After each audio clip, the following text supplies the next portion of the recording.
America, Israel आणि Iran यांच्यातील युद्धाला 1 महिना पूर्ण झाला आहे. पण हे युद्ध थांबण्याऐवजी आता अधिक भयानक वळण घेऊ लागले. गेल्या काही तासांत अशा काही घटना घडल्या आहेत, ज्यानं संपूर्ण जगाला हादरून सोडले.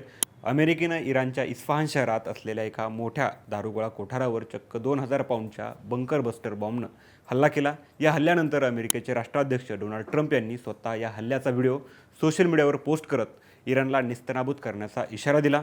त्यानंतर या हल्ल्याचं चोख प्रत्युत्तर म्हणून इराणच्या रिव्होल्युशनरी गार्ड्सनं म्हणजेच IRGCनं 31 मार्च 2026 रोजी अमेरिकेच्या नामांकित 18 कंपन्यांची यादी जाहीर केली आणि इथून पुढे इराणवर हल्ला झाला तर आम्ही या कंपन्यांना लक्ष्य करू असा अमेरिकेला थेट इशारा दिला. यानंतर 24 तासांत अमेझॉनवर हल्ला केला आणि इराण केवळ धमकीच देऊ शकतो असं नाही तर प्रत्यक्ष हल्ला करू शकतो हे सिद्ध केलं. पण अमेरिका इराणमध्ये युद्ध सुरू असताना इराणनं अचानक आपला मोर्चा IT कंपन्यांना लक्ष्य करण्याकडे का वळवला? इराण या कंपन्यांना असंच लक्ष्य करत राहिला तर त्याचे संभाव्य परिणाम जगासह भारतावर काय होतील हे या व्हिडिओत आपण पुढे पाहणार आहोत.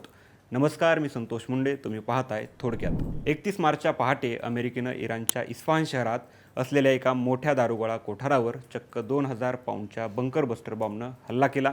त्यानंतर इराणस्थित रिव्होल्युशनरी गार्ड्सनं म्हणजेच IRGCनं म्हटलं की जर भविष्यात कोणत्याही इराणी नेत्याची हत्या झाली तर ते आखाती देशांमध्ये असलेल्या गुगल आणि मायक्रोसॉफ्ट सारख्या महाकाय अमेरिकन कंपन्यांच्या कार्यालयांना आणि डेटा सेंटर्सना लक्ष्य करतील. यामध्ये Cisco, HP, Intel, Oracle, Dell, Nvidia आणि बोईंग सारख्या मोठ्या नावांचा समावेश आहे. आणि धक्कादायक गोष्ट म्हणजे ही केवळ पोकळ धमकी राहिली नाही. 1 एप्रिल रोजी इराणनं ही धमकी खरी करून दाखवली आहे. इराणच्या रिव्होल्युशनरी गार्ड्सनं ड्रोनद्वारे संयुक्त अरब अमिरातीमधील म्हणजेच UAEमधील अमेझॉन वेब सर्व्हिसच्या 2 सेंटर्सवर हल्ला केला. इतिहासात पहिल्यांदाच एखाद्या देशानं दुसऱ्या देशाच्या व्यावसायिक डेटा सेंटरला युद्धात अशा प्रकारे लक्ष्य केलं आहे. या युद्धामुळं आता केवळ सीमेवरचे सैनिकच नाही तर AC केबिनमध्ये बसून काम करणारे IT कर्मचारीसुद्धा धोक्यात आलेत.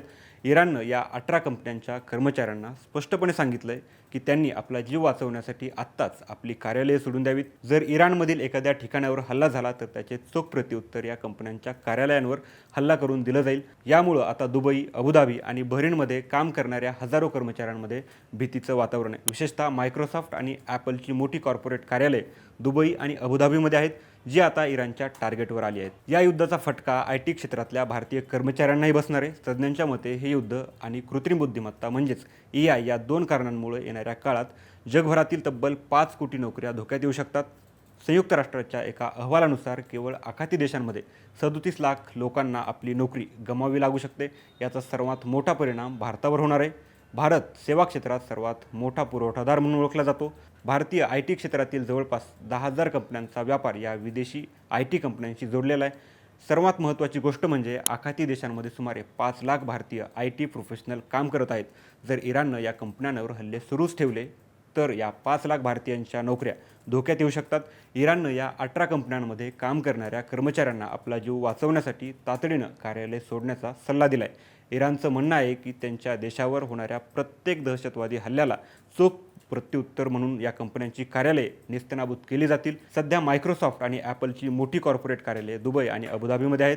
जर इराणनं तिथं ड्रोन किंवा क्षेपणास्त्र हल्ले केले तर तिथं काम करणाऱ्या हजारो लोकांच्या जीवाला धोका निर्माण होऊ शकतो. अमेरिका इराणमधलं हे युद्ध आता केवळ 2 देशांमधलं राहिलेलं नसून एका जागतिक आर्थिक संकटाची नांदी ठरतंय. एकीकडे तंत्रज्ञान जगाला जवळ आणतंय तर दुसरीकडे या तंत्रज्ञानाचा वापर आता युद्धात हत्यार म्हणून केला जातोय. अमेरिकेनं इराणमधील दारुगोळा कोठार उडवलं तर इराणनं अमेरिकेच्या डिजिटल साम्राज्यावर हल्ला चढवला आहे. त्यामुळं अमेझॉनच्या डेटा सेंटरवर झालेला हल्ला हा केवळ ट्रेलर आहे की काय असा प्रश्न आता उपस्थित होतोय. जर गुगल, फेसबुक आणि मायक्रोसॉफ्टच्या सेवा विस्कळीत झाल्या तर केवळ अमेरिकाच नाही तर संपूर्ण जगाचे व्यवहार ठप्प होतील. बँकिंगपासून ते दळणवळणापर्यंत सर्वच गोष्टी या क्लाउड आणि डेटावर अवलंबून आहेत.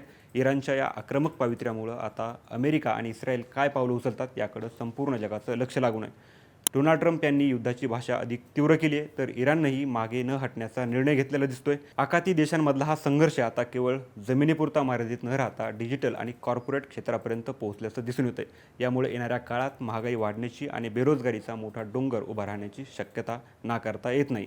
भारतीय IT क्षेत्र आधीच जागतिक मंदीचा सामना करते. त्यात इराणकडून IT कंपन्या लक्ष्य केल्या तर परिस्थिती आणखी बिघडण्याची शक्यता आहे. 54 लाख भारतीय IT क्षेत्रात कार्यरत असून त्यांच्यावर याचा मोठा परिणाम होण्याची शक्यता नाकारता येत नाही. लाखो भारतीय कर्मचाऱ्यांना जर भारतात यावं लागलं तर त्याचा ताण भारतीय अर्थव्यवस्थेवर पडू शकतो. हे युद्ध केवळ 2 देशांमधील राहिलं नसून याचे पडसाद जगभरात भौगोलिक, आर्थिक आणि व्यावसायिक संबंधांवर होताना दिसून येत आहेत. इराणने दिलेला इशारा आणि अमेझॉनवर झालेला प्रत्यक्ष हल्ला पाहता आता कोणी सुरक्षित नसल्याचं दिसून येतंय. अमेझॉननं इराणनं केलेल्या हल्ल्यावर अजून कुठलीही अधिकृत प्रतिक्रिया दिलेली नाही. पण प्रश्न हा उरतोच की हे युद्ध कधी थांबणार?